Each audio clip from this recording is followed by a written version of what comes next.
आगे हम देखते हैं कि ज़ैनब अपने ऑफिस रूम में आती है। तभी अलियान उसके पीछे पीछे आता है और बोलता है, ज़ैनब अल्मास। इस पर ज़ैनब वापस से मुड़कर बोलती है, हाँ बोलो अलियान दास ज़मीर।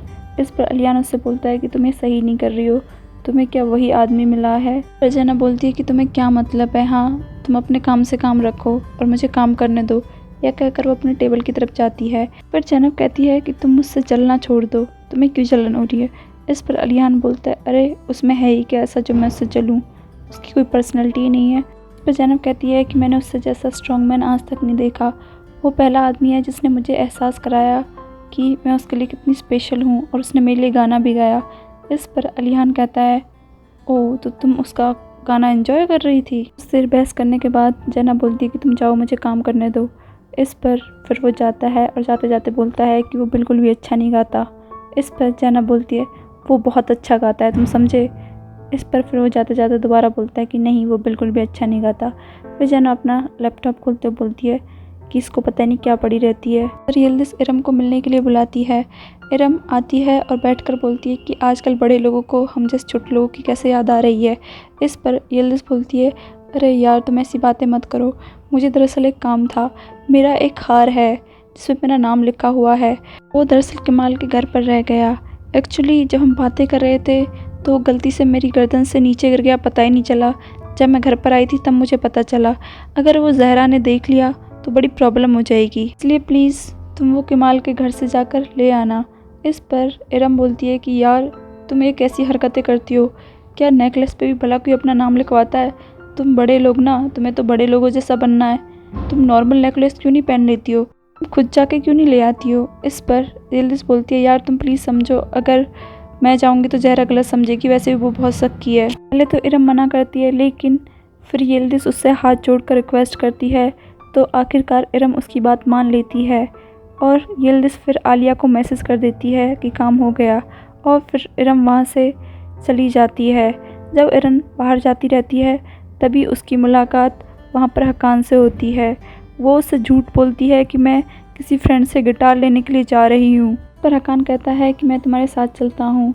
लेकिन इरम उससे झूठ बोलकर बहाना बनाती है कि मुझे बहुत जल्दी है और थोड़ी देर का काम है, और वो उसे किस करके वहाँ से चली जाती है और बोलती है कि यिल्दिज़ तुमने मुझे फंसा दिया। तर यिल्दिज़ मन ही मन खुश हो रही होती है और फिर कहती है कि यार इरम तुम्हारा बस कुछ बुरा ना हो, बस तुम तो कमाल और ज़हरा को अलग करने में मेरी मदद कर रही हो। इधर आलिया यिल्दिज़ का मैसेज पाकर ज़हरा को कॉल करती है और उससे पूछती है कि अरे ज़हरा डियर तुम ठीक तो हो, मुझे बहुत टेंशन हो रही थी।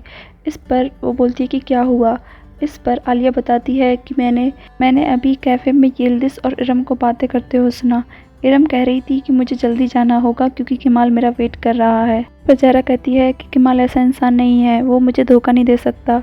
इस पर आलिया बोलती है कि काश ऐसा होता, लेकिन मैंने अपने कानों से सुना है वो उसी से मिलने के लिए जा रही है। इस पर ज़हरा कहती है ठीक है मैं जाती हूँ, क्योंकि मैं रास्ते में ही हूँ, मैं उसके घर पे जाती हूँ। इस पर आलिया बोलती है ठीक है, बस कुछ बुरा ना हो, सब कुछ ठीक हो। इस पर फिर ज़हरा बोलती है ठीक है, मैं तुमको फिर बाद में कॉल करती हूँ। उधर फिर ज़रीन हालिद से मिलने के लिए आती है। हालिद उससे अलियान के बारे में पूछता है तो ज़रीन उसे बताती है कि उस दिन के बाद हमारी कोई मुलाकात नहीं हुई, अब हम दोनों के दिल वैसे भी इकट्ठे हो चुके हैं, और उसे कहीं से तुम्हारे बारे में कुछ गलत जानकारी मिली है और वो तुम्हारे बारे में गलत सोचता है। इस पर हालिद पूछता है कि ऐसा क्या है कि अलियान इतना खिलाफ हो गया मेरे। इस पर ज़रीन बताती है कि हाँ ये कोई घड़ी का मसला है, उसे कोई घड़ी मिली। अरे मुझे तो ये कहते हुए भी शर्म आती है कि वो तुम्हारे बारे में ऐसा कैसे सोच सकता है। पर हालिद कहता है कि एक दिन सच सामने आएगा तो उसे अपनी गलती का एहसास होगा और वो बहुत शर्मिंदा होगा, तुम चिंता मत करो। दूसरी तरफ हम देखते हैं कि इरम टैक्सी लेकर कमाल के घर जाती रहती है, तभी उसे ज़हरा वहाँ आकर देख लेती है और वो बहुत उदास हो जाती है। इरम घर के अंदर जाती है और पूछती है कमाल कहाँ पे है। कमाल वहीं पर बैठा होता है और उसे देखकर बोलता है अरे इरम तुम, और वो खड़ा होकर उसके पास आता है और उससे पूछता है कि तुम्हारे यहाँ कैसे आना हुआ। उससे पहले कि इरम कुछ बोल पाती तभी वहाँ पर ज़हरा आ जाती है और वो चीखना चिल्लाना स्टार्ट कर देती है कि तुमने मुझे धोखा दिया, मुझे विश्वास नहीं हो रहा, तुम मेरे साथ ऐसा कैसे कर सकते हो। कमाल उसे शांत करने की कोशिश करता है और बोलता है कि तुम ठहरो, और फिर वो उससे पूछता है कि तुम यहाँ क्या कर रही हो इरम। इरम को जवाब देती ज़हरा बोलती है कि ये क्या बताए कि ये तुम्हारे पैसों के पीछे पड़ी हुई है। ये अपने बॉयफ्रेंड को छोड़कर यहाँ पे क्या कर रही है, तुम लोग मुझे धोखा दे रहे हो, इसको शर्म नहीं आती है इस लड़की को तो बिल्कुल भी। इस पर इरम बोलती है कि मैं सुन रही हूँ, इसका मतलब ये नहीं है कि तुम कुछ भी बोले चली जाओगी, ये और होता तो मैं अब तक मुंह तोड़ के हाथ में दे देती। फिर वो यह कहकर चली जाती है और फिर कमाल और ज़हरा झगड़ा करते रहते हैं। उधर यिल्दिज़ इरम को फ़ोन करती है कि काम हो गया। इस पर इरम बोलती है कि क्या काम, तुम्हारी वजह से मुझे इतना सुनना पड़ा, इतना जलील होना पड़ा। इस पर यिल्दिज़ बोलती है अरे क्या हुआ। इस पर वो उससे सारी बातें बताती है। इस पर यिल्दिज़ बोलती है ओ अरे वो ज़हरा तो है ही सक्की। यह कहकर वो फ़ोन रखती है और फिर वो बहुत खुश होती है और फिर वो आलिया को मैसेज करती है कि काम हो गया है। यिल्दिज़ सोचती कि अब इन दोनों का ब्रेकअप हो गया पक्का। और उधर जैसे ही आलिया को मैसेज मिलता है वो बहुत खुश होती है। वो भी कहती है कि अब इन दोनों की शादी कभी नहीं हो सकती। ज़हरा कमाल से बोलती है कि मैं थक चुकी हूँ, अब तुम मुझे क्या सफाई दोगे। इस पर कमाल बोलता है कि तुम्हें सुनना है ना, तुम 1 मिनट रुको बस। और फिर वो एक पेपर निकाल के लेके आता है ड्रॉर से, जिसे लाकर वो ज़हरा को देता है और बोलता है कि इसे पढ़ो। ज़हरा उसे लेती है और उसे पढ़ती है। फिर वो बोलती है कि ये क्या है। इस पर कमाल बोलता है कि तुम मुझे क्या बेवकूफ़ समझती हो, इसको ध्यान से पढ़ो और इसकी डेट चेक करो। तुम्हें लगता है कि मैं इरम के साथ हो सकता हूँ, मुझे तो पता ही नहीं वो क्यों आई थी यहाँ पर। और फिर वो बोलता है कि मैं तुम्हें चाहता हूँ। इसके बाद वो उसे गले से लगाता है और कहता है कि यिल्दिज़ तुमने मुझसे पंगा लेकर अच्छा नहीं किया, अब देखना बहुत बुरा होगा। दूसरी तरफ अलियान खाना खा रहा होता है, तभी वहाँ पर आलिया आती है और बोलती है हाय हबी कैसे हो। इस पर अलियान कहता है कि आज के टाइम पे जो लोग हबी बुलाते हैं वो पागल होते हैं। इस पर आलिया कहती है कि आपकी ज़िंदगी में तो सिर्फ मैं हूँ जो भी हूँ। खैर छोड़ो, मुझे तुमसे एक बात बतानी थी, बहुत ज़रूरी है, क्योंकि तुमने मेरे बेटी की कस्टडी में मेरी मदद की, इसलिए मुझे तुमसे कुछ बताना है। इस पर वो उससे हकान के बारे में बात करती है। इस पर अलियान बोलता है कि तुम बताओ तुम्हें क्या कहना है।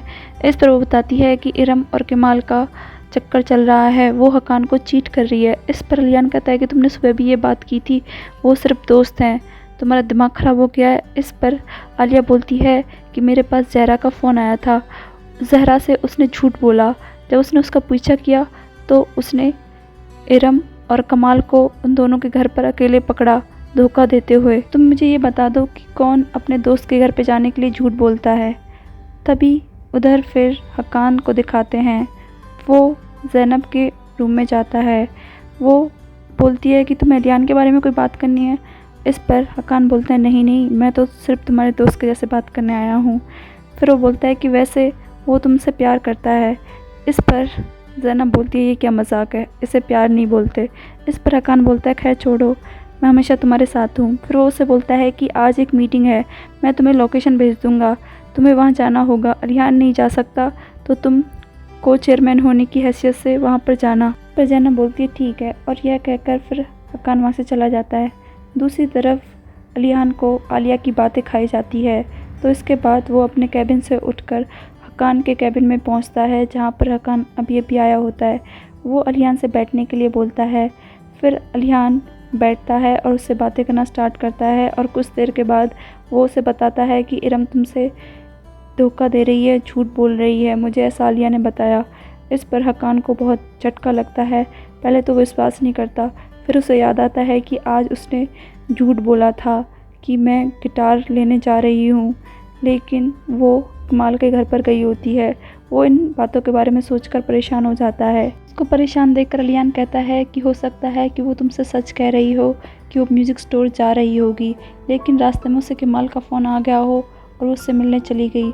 लेकिन तुम जानते हो कि मैंने अपने पापा की हालत देखी है और मुझे झूठ से सख्त नफरत है, और तुम्हें भी, लेकिन मैं तुम्हारी फ़िक्र करता हूँ, इसलिए तुम जो भी कदम उठाओ सोच समझ कर उठाओ। फिर वो उससे इरम से बात करने की नसीहत देता है। फिर आलिया रेस्टोरेंट पे अपने भाई से मिलने आती है। वो उसे खुशखबरी देती है कि मैंने यिल्दिज़ और कमाल का आखिरकार ब्रेकअप करा ही दिया। इस पर उसका भाई बोलता है वो। इसके बाद वो बोलता है कि आपने तो ब्रेकअप्स बोला था, और किसका होने वाला है। इस पर आलिया बोलती है वो तो सस्पेंस है, वो बाद में बताऊँगी। इस पर बोलता है वाह, ऐसे लग रहा है हम कोई सस्पेंस मूवी देख रहे हैं। इस पर फिर आलिया बोलती है मुझे तुमसे एक काम है, मुझे इरम का नंबर चाहिए, और मुझे पता है कि वो तुम ज़रूर पता निकाल कर मुझे दे दोगे। इस पर कुंवर बोलता है ठीक है बहना। उसी तरफ हकान इरम को मिलने के लिए बुलाता है। इरम आती है, वो उससे कुछ सवालात करता है। उस बारे में कि उसने जो झूठ बोला था। इरम पहले तो झूठ बोलती है, फिर वो उसको बोलती है कि हाँ मैंने तुमसे झूठ बोला, और फिर वो उसे सच बताना चाहती है, लेकिन वो उसकी बातों पे ज़रा भी यकीन नहीं करता और फिर वो गुस्से में उससे ब्रेकअप करके वहाँ से चला जाता है। इरम उसके बाद रोने लगती है, वो रोती रहती है, तभी उसका फ़ोन बजता है और वो अपना फ़ोन उठाती है जो कि आलिया का होता है। आलिया उससे कैफ़े में मिलने के लिए बोलती है, जिस पर वो राज़ी हो जाती है। दूसरी तरफ ज़ैनब हक्कान के दिए पते पर पहुंचती है, लेकिन ये कोई मीटिंग का प्लेस नहीं होता, ये अजीब सी ऐतिहासिक बिल्डिंग होती है। ड्राइवर दरवाज़ा खोलता है और ज़ैनब देखकर एक बार सोच में पड़ती है, फिर भी वो अंदर जाती है। वो अंदर जाके देखती है कि वहाँ पर कोई नहीं है, बस सुनसान पड़ा होता है और वहाँ पर कुछ म्यूज़िकल इंस्ट्रूमेंट रखा होता है। तभी वहाँ पर अलियान आता है, जिसे देखकर वो शॉक्ड रह जाती है और बोलती है कि तुम यहाँ क्या कर रहे हो। उधर इरम आलिया से मिलने के लिए कैफ़े जाती है। वो उससे पूछती है कि तुमने मुझे क्यों बुलाया। इस पर आलिया उससे बोलती है कि तुम्हें कुछ सुनना चाहिए, तुम्हारी दोस्त यिल्दिज़ ने तुम्हें धोखा दिया है। इस पर बोलती है कि तुम ये क्या बात कर रही हो। इस पर बोलती है कि तुम सबूत के बिना यकीन नहीं करोगी, इसलिए वो अपना फ़ोन निकाल कर उसकी रिकॉर्डिंग उसे सुनाती है। इसमें वो ज़हरा वाले प्लान के बारे में बात कर रही होती है। ये सुनकर इरम को बहुत बड़ा धक्का लगता है। उसे रोता देखकर आलिया बोलती है कि बाकी की रिकॉर्डिंग तुम घर पे जाके सुन लेना, मैं तुम्हें व्हाट्सएप पे फॉरवर्ड कर दूंगी।